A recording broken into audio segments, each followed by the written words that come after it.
जय हिंद दोस्तों, स्वागत है आप सभी का मेरे YouTube चैनल पे। और आज की वीडियो में हम लोग शुरू करने वाले हैं प्रोनाउन। इसके पहले हमने नाउन पढ़ लिया है पूरा। और नाउन की जैसी हमने डेफिनेशन पढ़ी थी, तो नाउन की सिंपल डेफिनेशन जो हम लोग बचपन से रटते हुए आ रहे हैं, noun is the name of person, place और थिंग। तो नेम पर्सन का नेम, प्लेस किसी जगह का नाम या कोई चीज़ हो तो वो सब नाउन में आ जाएगी। तो इसके बाद हम प्रोनाउन स्टार्ट करने वाले हैं। तो प्रोनाउन को हम नाउन की जगह पे यूज़ करते हैं, ठीक है। Pronoun is a word use instead of noun. A pronoun is a word used instead of a noun। ठीक, तो ये हो गई सिंपल नाउन की डेफिनेशन। अब देख लेते हैं काइंड्स ऑफ प्रोनाउन। ठीक है, तो सबसे पहले है personal pronouns.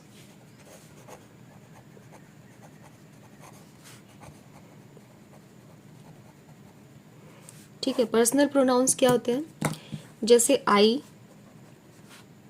You, he, me, she, them. तो ये सब क्या हो जाते हैं? पर्सनल प्रोनाउंस हो जाते हैं।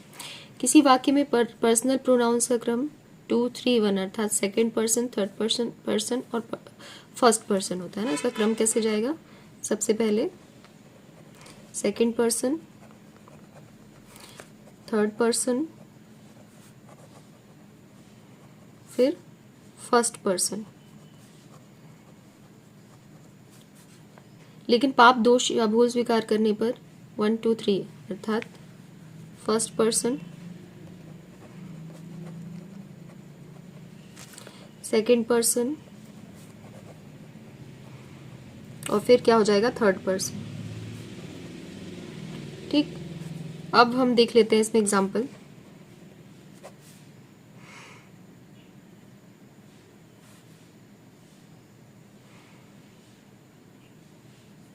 You, he and I are going to the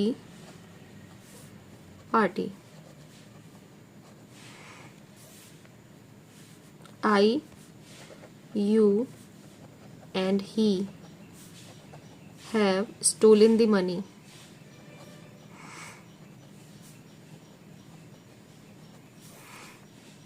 इसके बाद है नॉमिनेटिव केस।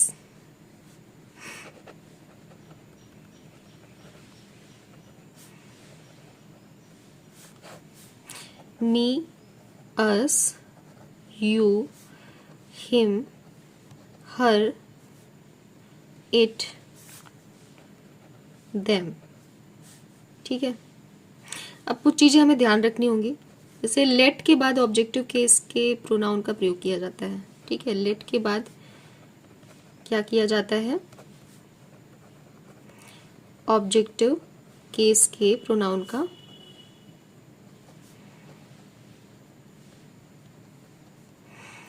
का यूज किया जाता है। ठीक है, उसके बाद है प्रीपोजिशन के बाद भी ऑब्जेक्टिव केस के प्रोनाउन का प्रयोग किया जाता है। ठीक, प्रीपोजिशन के बाद भी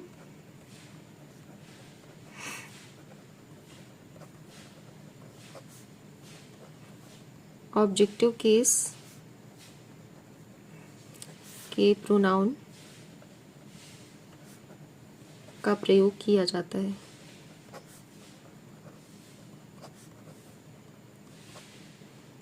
देन के बाद नॉमिनेटिव केस का प्रयोग होता है यदि कंपैरिजन दो नॉमिनेटिव्स के बीच हो। ठीक, देन के बाद भी नॉमिनेटिव केस का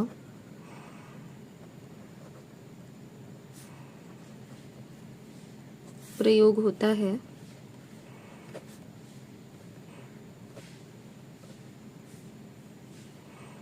यदि कंपैरिजन दो नॉमिनेटिव्स के बीच में हो।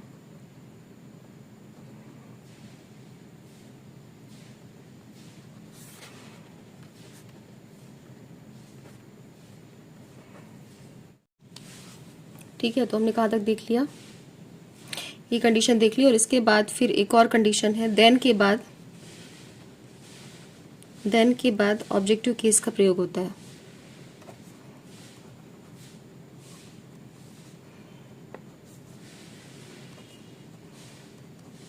ठीक है, तो ये कंडीशन है सारी पर्सनल प्रोनाउंस की। इसके बाद है डिस्ट्रीब्यूटिव प्रोनाउंस, दूसरा है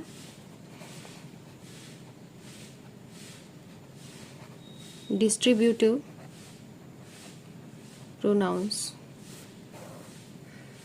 इसमें क्या आ जाते हैं, जैसे ईच आ जाता है, ईच, आइदर, नाइदर।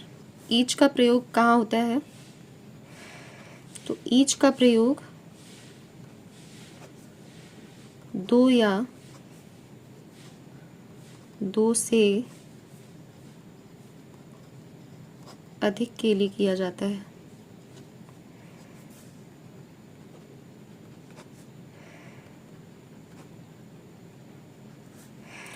और ये जो आइदर नाइदर है,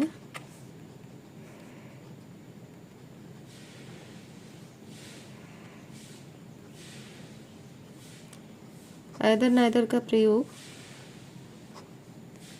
सिर्फ दो के लिए किया जाता है।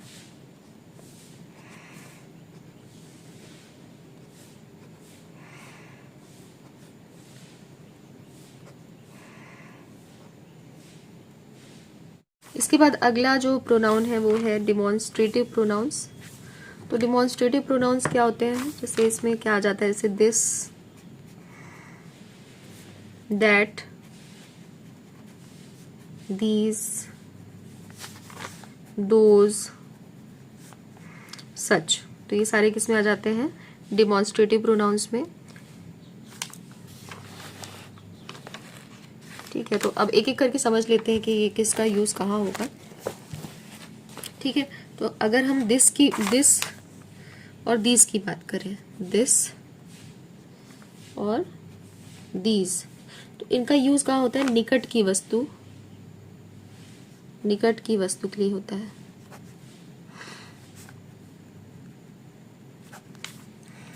वस्तु या व्यक्ति भी बोल सकते हैं।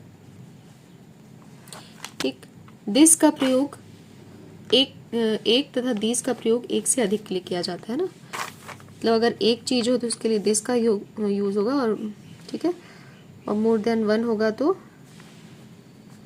वहां पर दीज का यूज होगा। ठीक है, इसके बाद अगली कंडीशन है दैट और दोज। दैट और दोज, दैट और दोज का प्रयोग दूर की वस्तु या व्यक्ति के लिए किया जाता है ना, इसीलिए उल्टा कर देंगे इसका, दूर की वस्तु या व्यक्ति के लिए होता है दैट का यूज। ठीक है, दैट का प्रयोग एक तथा दोज का प्रयोग एक से अधिक के लिए किया जाता है। ये चीज यहाँ पर ही होगी कि दैट का यूज एक के लिए और मोर देन वन होगा तो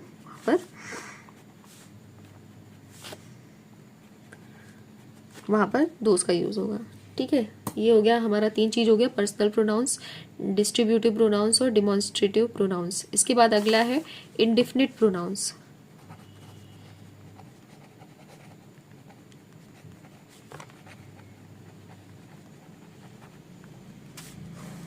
इंडेफिनिट प्रोनाउंस क्या होते हैं, जैसे everybody, somebody, anybody, everyone, someone, anyone, no one, है ना। इस तरह से बता देती हूँ, एक बार लिख देती हूँ मैं, आप लोग नोट्स बनाते चलिए, तो इससे आपको बाद में रिवीजन करने में आसान पड़ेगा।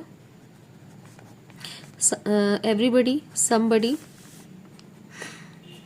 Anybody, everyone, someone, anyone, no one, everything, something, everything, something, anything, nothing।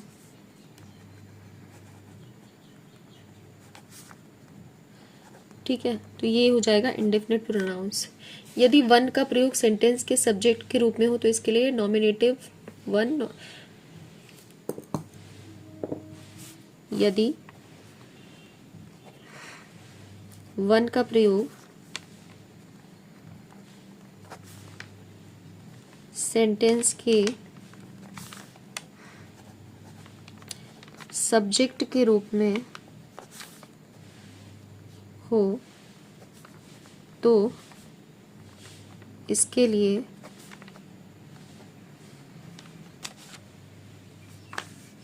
Nominative one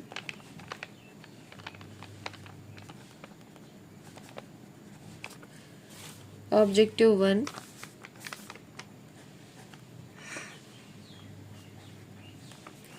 possessive once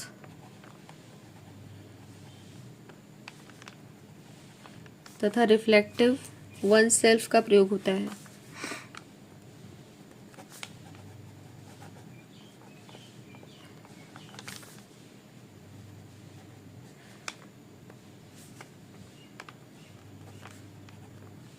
one self का प्रयोग होता है। ठीक है, तो ये पूरी कंडीशन हो गई इंडेफिनिट प्रोनाउन की।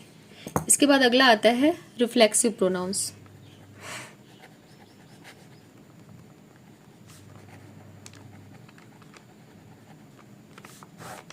रिफ्लेक्सिव प्रोनाउंस क्या होते हैं? My self, your self, him self, her self, our self, it self, इस टाइप से जितने आते हैं तो वो सारे आ जाते हैं रिफ्लेक्सिव प्रोनाउंस में।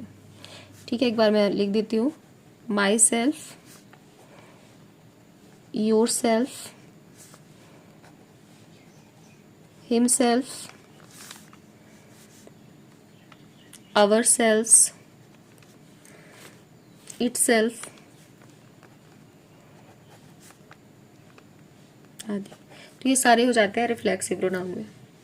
इसको थोड़ा सा और अच्छे से समझ लेते हैं। जैसे इंजॉय की अगर बात है, इंजॉय या फिर प्राइड है ना, किसी चीज़ पे हमें गर्व हो रहा है, या अपसेंट है कोई, या इंट्रोड्यूस कराना है ना, या cheat, satisfy, busy.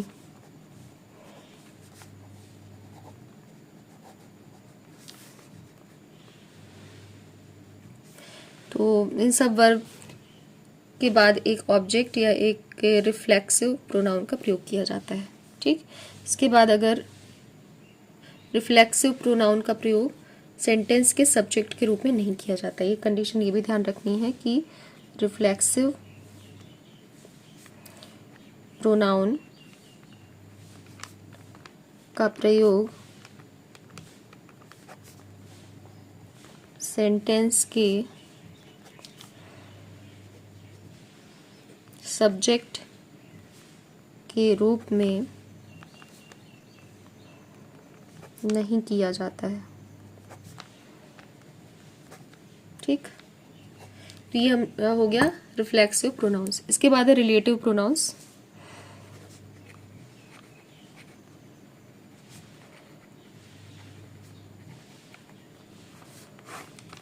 Relative pronouns who, whom, whose, which, that, who, whom, whose, which और that, ये सारे किस में आ जाते हैं? रिलेटिव प्रोनाउंस में आ जाते हैं। इसको भी एक एक करके समझ लेते हैं। जैसे हु का प्रयोग मानव, ह्यूमंस के लिए, तथा विच का प्रयोग वस्तु के लिए किया जाता है ना, ये तो हमें पता ही है, फिर मैं एक कंडीशन लिख दे रही हूँ। हु का प्रयोग मानव, ह्यूमन बीइंग्स के लिए, तथा विच का प्रयोग वस्तु के लिए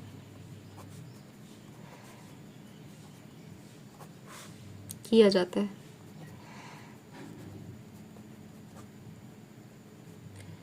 इसके बाद दैट की अगर बात करें तो दैट का प्रयोग मानव जाति या वस्तु के लिए, अर्थात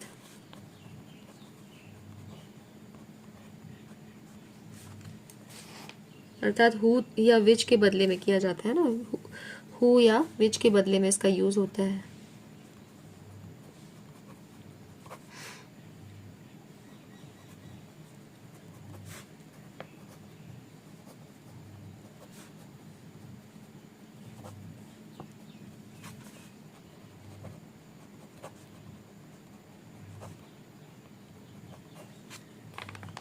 इसके बाद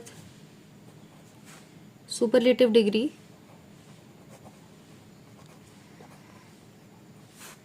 superlative degree, only, none, all,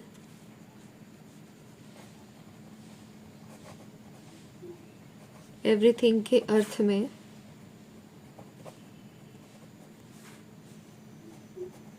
the same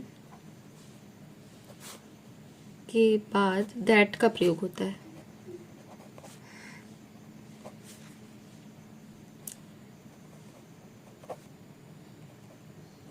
ठीक है, जैसे superlative degree, only, none, all, the same के बाद दैट का प्रयोग होगा। सारी कंडीशन है, ये हमें ध्यान रखनी पड़ेगी, तभी हम सही से इसका यूज कर पाएंगे।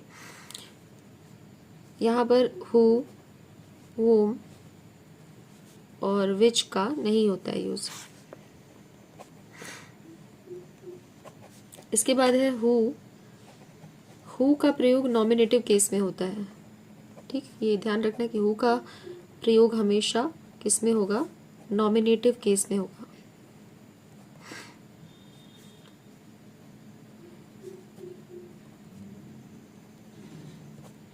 अर्थात इसके बाद वर्ब आता है।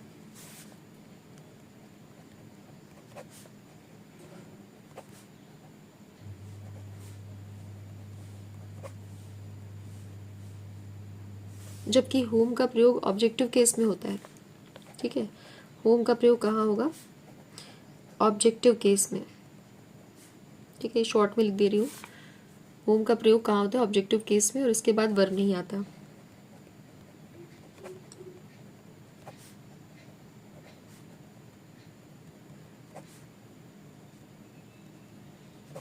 ठीक, अब ये हो गया हमारा रिलेटिव प्रोनाउन पूरा। इसके बाद हमारा 7 नंबर पे है इंटेरोगेटिव प्रोनाउंस।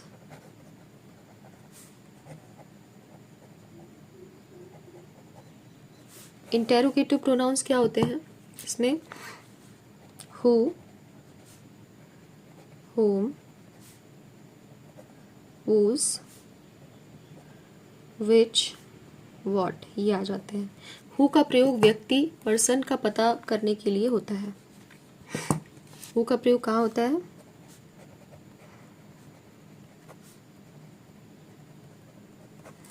व्यक्ति, पर्सन का पता करने के लिए होता है।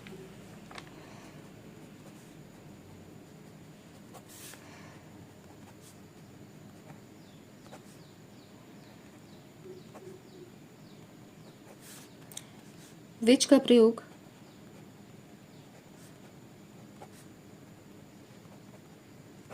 व्यक्ति, पर्सन तथा वस्तु, थिंग दोनों के लिए होता है।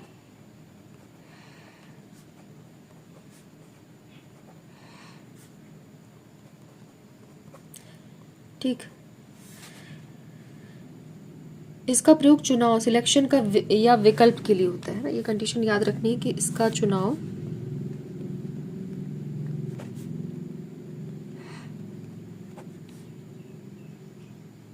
सिलेक्शन, सिंपल इतना लिख देते हैं, सिलेक्शन के लिए होता है। जब फिर कहीं पे विकल्प आ रहा हो उसके लिए होता है। इसके बाद अगला है एक्सक्लेमेटरी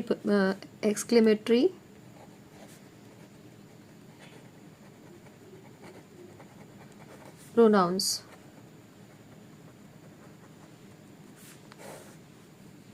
एक्सक्लेमेटरी प्रोनाउंस क्या होते हैं, व्हाट या इंटेरोगेटिव वर्ड व्हाट का प्रयोग आश्चर्य, सरप्राइज व्यक्त करने के लिए होता है। व्हाट जब इंटेरोगेटिव वर्ड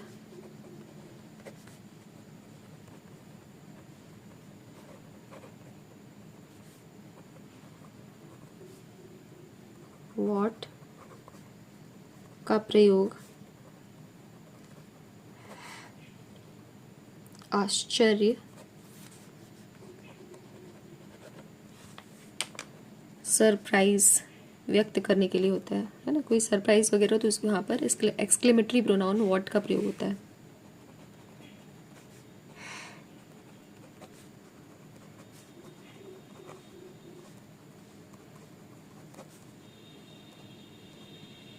तो यह एक्सक्लेमेटरी प्रोनाउंस कहलाता है। जैसे इसमें क्या क्या आ जाता है एग्जाम्पल, जैसे व्हाट तो हमने देख लिया। इसके अलावा यू डोंट नो सचिन, इसका यूज़ कैसे करेंगे, तो what you don't know Sachin, surprise type का हो रहा है ना, यू डोंट नो सचिन। इसके बाद हमारा लास्ट है रेसिप्रोकल प्रोनाउंस।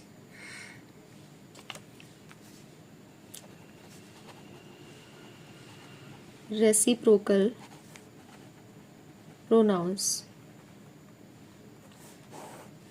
प्रोनाउंस क्या होते हैं, जैसे इसमें each other, one and other आ जाते हैं, है ना। याद रखना है कि ईच अदर और वन एंड अदर किस में आते हैं, रेसिप्रोकल प्रोनाउंस में आते हैं। ईच अदर का प्रयोग सिर्फ दो के लिए था, वन एंड अदर का प्रयोग दो से अधिक के लिए होता है। ठीक है, ईच अदर का यूज कहाँ होता है, सिर्फ दो के लिए, और वन एंड अदर का प्रयोग दो से अधिक के लिए।